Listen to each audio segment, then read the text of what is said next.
Hello everyone, welcome to my YouTube channel mom and babies.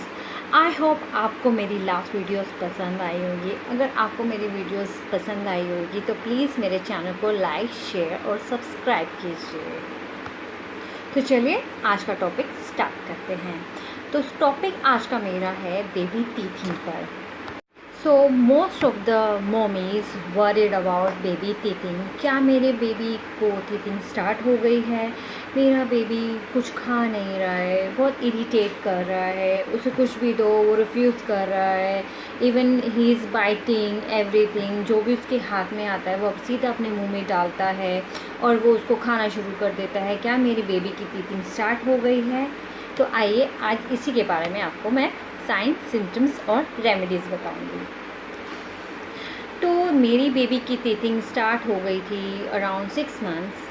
जब मेरी baby 6 months की थी तो उसको बेबी टीथिंग स्टार्ट हो गई थी। तो मैं भी परेशान हो गई थी उस टाइम कि मेरा बेबी की जो इतनी प्रॉब्लम्स हैं वो एकदम से इतनी सारी कैसे हो सकती हैं। मेरे बेबी को फ़ीवर हो गया था, मेरा बेबी वॉमिट भी कर रहा था, मेरा बेबी को कुछ खा नहीं रही थी।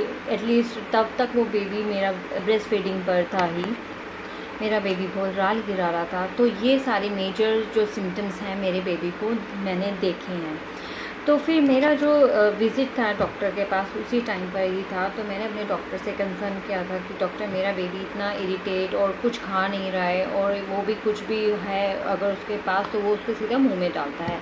तो मेरे डॉक्टर ने बताया कि आपका बेबी की टीथिंग स्टार्ट हो गई है। देन उन्होंने मुझे बेबी का मेरा जो स्टार्टिंग के होते हैं जिन्हें हम सेंट्रल इंसाइसिस कहते हैं, वो जो सेंटर के टीथ होते हैं जैसे कि हमारे सेंटर के टीथ, वो उन्होंने मुझे शो करके दिखाया है। देन आई नो मेरा बेबी की टीथिंग स्टार्ट हो गई है। अब वो तो जो फसीनेस है, इरिटेट करेगा, वो कुछ भी पसंद नहीं आएगा, खाने को रिफ्यूज़ करेगा और टेम्परेचर इतना हाई मेरे बेबी का, एटलीस्ट फ़ीवर हो गया था जो बल्कि बहुत ज़रूरी होता है कंट्रोल करना बेबी के उस टाइम पर जब बेबी को टीथिंग स्टार्ट हो रही होती है। तो मुझे ये सारे सिम्टम्स अपने बेबी में दिखाई दिए। पहला, मेरा बेबी राल बहुत गिरा रहा था, बहुत राल गिरा रहा था जिसकी वजह से उसको रैशेस हो गए थे अराउंड मेरी बेबी के माउथ में। अराउंड बेबी माउथ में यहाँ पे इस साइड रैशेस इसलिए हो जाते हैं क्योंकि बेबी ड्रूलिंग करता है। ड्रूलिंग करते वक्त बेबी के पास हमेशा एक हैंकी, अपने पास एक हैंकी ज़रूर रखें जिससे उसको रैशेस नहीं हों। देन मेरे बेबी का टेम्परेचर इतना मतलब फ़ीवर ही हो गया था और फ़ीवर को कंट्रोल करने के लिए मैंने डॉक्टर के पास ही गई थी। डॉक्टर ने मुझे ये नहीं बोला कि आप इसको बाय मतलब इस नेचुरल तो आप उसको नहीं छोड़ दीजिए, वो अपने आप ठीक हो जाएगा। बट मैंने कहा नहीं डॉक्टर, मुझे मेरे बेबी को ठीक करना है, सिर्फ उसको मैंने टीथिंग की प्रॉब्लम देनी है। ये सारी चीज़ें उसके साथ होंगी तो उसकी हेल्थ और माइनस इन डिक्रीज़ में चली जाएगी, मतलब उसका वेट गेन जो उसका बढ़ रहा था उसका डिक्रीज़ हो जाएगा और बहुत ज़्यादा प्रॉब्लम मुझे फेस करनी पड़ेगी मेरी जर्नी में। क्योंकि हमारा बेबी अच्छे से खाता है, पीता है, 6 मंथ्स हमारे ब्रेस्ट फीडिंग पे रहता है, उसका वेट गेन अच्छा था। तो मैं नहीं चाहती थी कि किसी भी चीज़ मैं अगर उसको नेगलेक्ट करूँगी तो वो उसके लिए प्रॉब्लम हो जाएगी जिससे मेरा बेबी ठीक नहीं हो सकता। इसलिए मैंने बेबी को अपने फ़ीवर की मेडिसिन देना ज़रूरी समझा। तो ये वाले जो सिम्टम्स मैंने आपको बताए हैं ये मोस्ट ऑफ़ द बेबीज़ आपको मिलेंगे देखने के लिए। पहला, बच्चे को ड्रूलिंग होगा जिससे उसको रैशेस होंगे।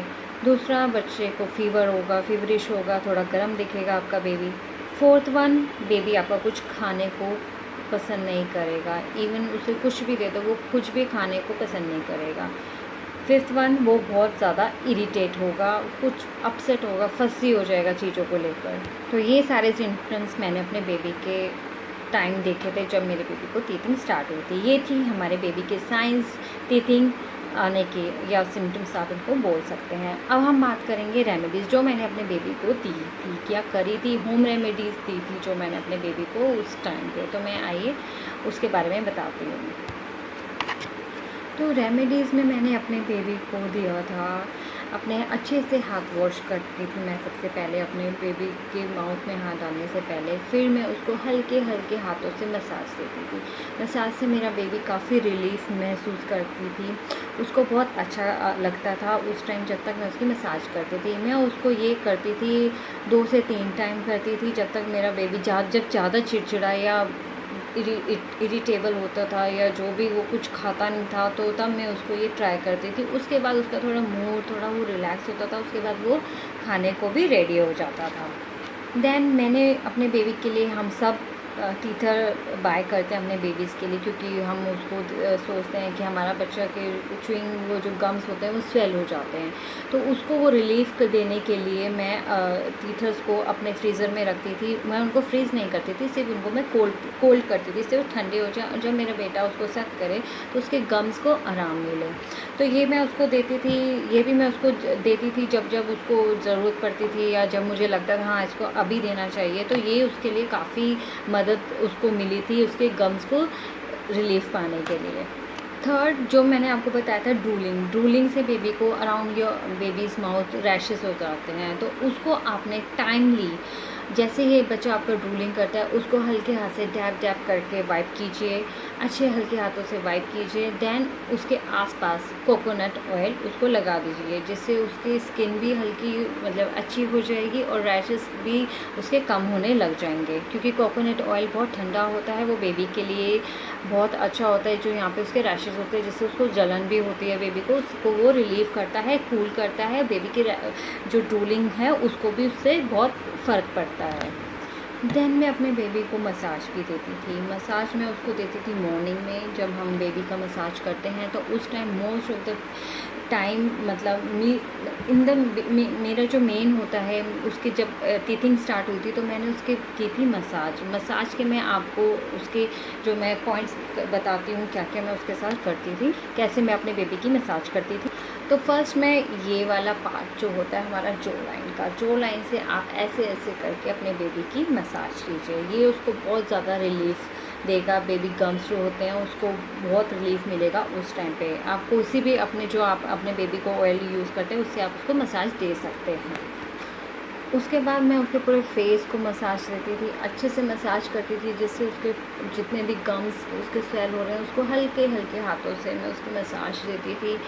यहाँ पे मसाज करते थे, यहाँ ऐसे ऐसे मसाज करते थे, देन ऐसे कुछ पॉइंट्स होते हैं जिससे बेबी को भी काफ़ी रिलीफ मिलता है और बेबी भी हैप्पी लगता है उस टाइम। आपको अपने हल्के ही हाथों से अपने बेबी का पूरे फेस की अच्छे से हल्के हल्के हाथों से मसाज करनी है। मैं आपको पॉइंट्स बता दिए हैं कि आपको इस पॉइंट्स पे ऐसे इस पे या ऐसे मसाज देनी है। या अगर आप अपने बेबी को टीथर देते हैं तो मेरे पास भी मेरे बेबी के लिए फ्रूट्स टीथर जो अभी भी मार्केट में अवेलेबल है, आप उसे जाके बाय कर सकते हैं। उसमें आप अपने फ्रूट्स डालिए, उसको थोड़ा सा कोल्ड कीजिए और अपने बेबी को सक करने के लिए दीजिए। उसको भूख भी जो नहीं मतलब जो रिफ्यूज़ करता था उसमें थोड़ा बहुत तो फ्रूट्स जाएगा, उसको मज़ा आएगा खाने में। देन मैं उसको देती थी अपने बेबी को, जब तक मेरी बेबी की टीथिंग थी तो मैं अपने बेबी को देती थी। I hope you like my today video topic baby teething. If you like, please share, subscribe and like my YouTube channel Mom and Babies. Happy baby teething!